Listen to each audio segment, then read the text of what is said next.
दोस्तों नमस्कार। VK knowledge electrical में आप सभी का स्वागत है। वैकेंसी न्यूज़ अपडेट लेकर हम एक बार फिर उपस्थित हैं। दोस्तों वैकेंसी भारतीय वायुसेना IAF इंडियन एयरफोर्स की वैकेंसी है और ग्रुप सी के पदों के लिए है, यानी सिविलियन की पोस्ट है। ये एक तरह से फोर्सेज की नहीं है, सिविलियन के लिए है। जैसे इलेक्ट्रिशियन हो गया, मेट हो गया, ट्रेड्समैन हो गया और मल्टीटास्किंग स्टाफ, बाकी जितने भी है अलग अलग पोस्ट पर है, तो सभी वैकेंसीज इसमें है।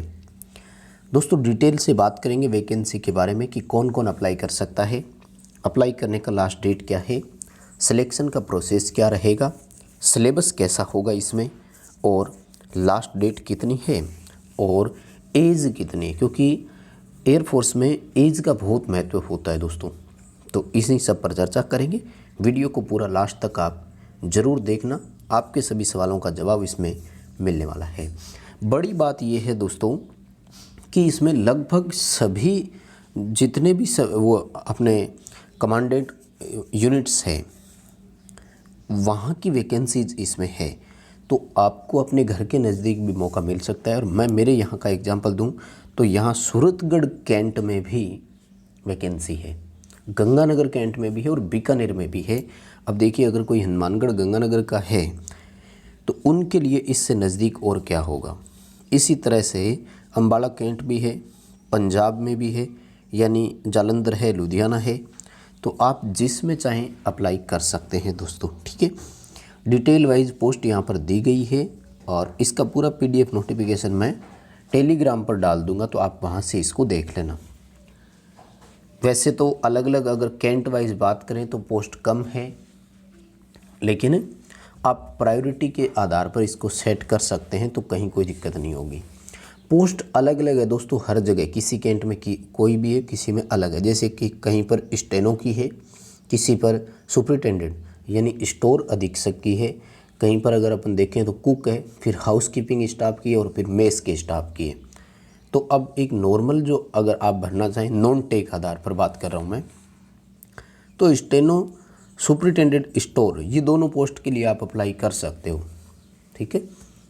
स्टोर अधीक्षक के लिए या स्टेनो ग्रेड सेकंड के लिए आप अप्लाई कर सकते हैं और अच्छा खासा पे स्केल मिलता है।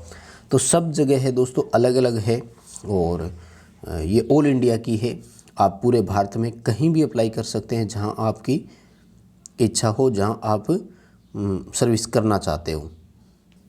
तो जैसे दोस्तों मैं एग्जाम्पल के तौर पर यदि गंगानगर हनुमानगढ़ वालों के नज़दीक की बात करूं तो देखिए बठिंडा का भी है, एयरफोर्स कमांडिंग एयरफोर्स स्टेशन और तहसील एंड डिस्ट्रिक्ट बठिंडा पंजाब, यहाँ पर भी है। और ये देखिए सूरतगढ़ का भी है, air force commanding station Suratgarh Shri Ganganagar का है ये। और अगर मैं बात करूँ कि तो बीकानेर वाला भी है, एयरफोर्स कमांडिंग स्टेशन नाल बीकानेर वाला। तो यहाँ पर अगर आप चाहें तो अप्लाई कर सकते हैं, आपको ज़्यादा कहीं दूर जाने की ज़रूरत नहीं है।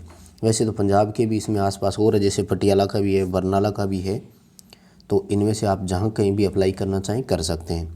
और इसी तरह से इस यूपी का भी है, जैसे गाज़ियाबाद का दे रखा है, और भी है, अम्बाला कैंट है, ठीक है, सहारनपुर का भी है। तो जिसमें भी आप अप्लाई करना चाहें कर सकते हैं। इसके लिए डिटेल आपको देख लेनी है, पूरा PDF नोटिफिकेशन में आपको मिल जाएगा। और भारत के सभी क्षेत्र में उत्तर दक्षिण पूर्व पश्चिम केंद्रीय यूनिटें जितनी भी हैं, तो टोटल इसमें डिटेल आपको मिल जाएगी, ठीक है। अब देखिए दोस्तों बात करते हैं कि इनके लिए एज लिमिट क्या है, क्योंकि एयरफोर्स में क्या है कि एज का बड़ा महत्व होता है। वैसे तो फोर्सेज जो है उसमें तो 17 साल की सर्विस ही होती है, लेकिन सिविलियन की आई थिंक 60 वर्ष एज तक रहेगी, तो आपको कोई ज़्यादा वैसे घबराने की ज़रूरत नहीं है। 18 से 25 वर्ष की एज रखी गई है देखिए दोस्तों, यानी 25 वर्ष से अधिक अगर आपकी एज हो चुकी है तो आप अप्लाई नहीं कर पाएंगे। लेकिन यदि आपके घर में कोई छोटा भाई है तो आप उसके ज़रूर फॉर्म अप्लाई करवा सकते हो। और ये जो एज है ये अनरिजर्व कैटेगरी के लिए है, यानी ओपन कैटेगरी के लिए। तो बाकी जितने भी कैटेगरी है उनको एज पर रिजर्वेशन छूट भी है।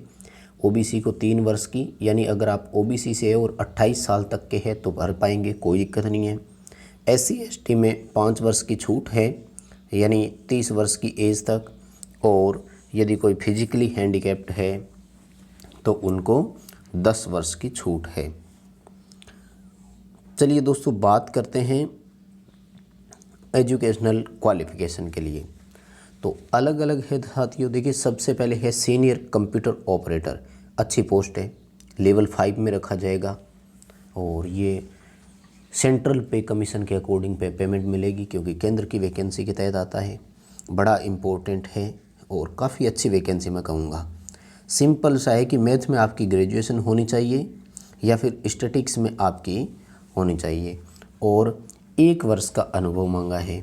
देखिए, इतनी बड़ी पोस्ट है तो क्वालिफ़िकेशन भी इतनी बड़ी ही रखेंगे।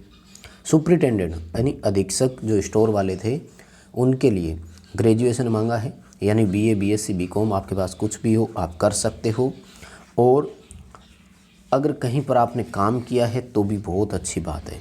उसके बाद में स्टेनो की बात यदि करें तो 12th मांगा गया है, लेकिन टाइपिंग स्पीड मांगी गई है साथ में, ये ज़रूर ध्यान रखना। उसके बाद यदि LDC की मैं बात करूं तो वही है, 12th मांगा गया है, और हिंदी इंग्लिश की टाइपिंग मांगी गई है। देखिए दोस्तों, इस तरह की अपॉर्चुनिटी बहुत कम आती है। यंग एज के लिए ये वैकेंसी है दोस्तों, तो ये मैं कहूँगा कि एक बहुत अच्छा चांस है, और इस तरह के अवसर का लाभ ज़रूर उठाएं।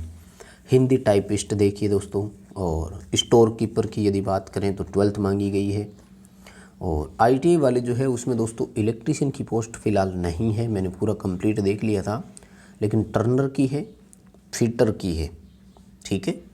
टर्नर, फिटर और जितने भी है ना वो अप्लाई इसमें कर सकते हैं, और फायरमैन के लिए भी है, बाकी जैसे टेलर हो गया, ब्लैक स्मिथ हो गया, इन सब के लिए भी है। दोस्तों, बात करें यदि मोड ऑफ सिलेक्शन के बारे में, यानी सिलेक्शन कैसे होगा, तो सिलेक्शन के लिए रिटन एग्ज़ाम लिया जाएगा, उसके लिए कॉल लेटर आएंगे। रिटन एग्ज़ाम जो है वो आपकी क्वालिफ़िकेशन बेस पर ही होगा, जो मिनिमम क्वालिफ़िकेशन रखी गई है, और हिंदी इंग्लिश दोनों में होगा पेपर आपका। और आजकल तो CBT चल रहा है, तो श्योर है कि CBT ही होगा। पेपर में क्या आएगा देखिए दोस्तों, सबके लिए कॉमन चीज़ें लिखी है, बस इसी में से आएगा। General intelligence and reasoning, numerical aptitude, general English और जनरल अवेयरनेस, बस ये 4 टॉपिक है दोस्तों। नॉन टेक का पेपर होगा, कंप्लीट नॉन टेक आएगा, लेकिन अगर आपका नॉन टेक बहुत अच्छे से कवर है तो ज़रूर इस अवसर का लाभ उठाएं।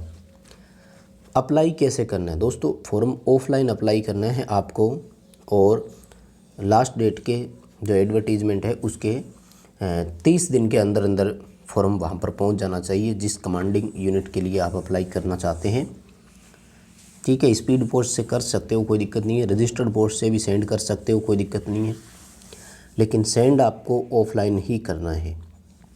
और इसके लिए ये पूरा दिया हुआ है परफॉर्मा, इसी तरह का परफॉर्मा आपको टाइप करवाना है और उस पर फ़ोटो चिपका करके सेंड करना है, ठीक है।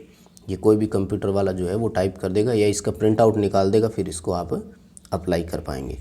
किसी और डिटेल के लिए इस पूरे PDF नोटिफिकेशन को पढ़ें, ये मैं टेलीग्राम पर डाल दूंगा। टेलीग्राम का लिंक वीडियो के डिस्क्रिप्शन में है, टेलीग्राम को ज्वाइन कर लें। पूरे PDF नोटिफिकेशन को आराम से पढ़ें और उसके बाद ही इसको अप्लाई करें, ठीक है।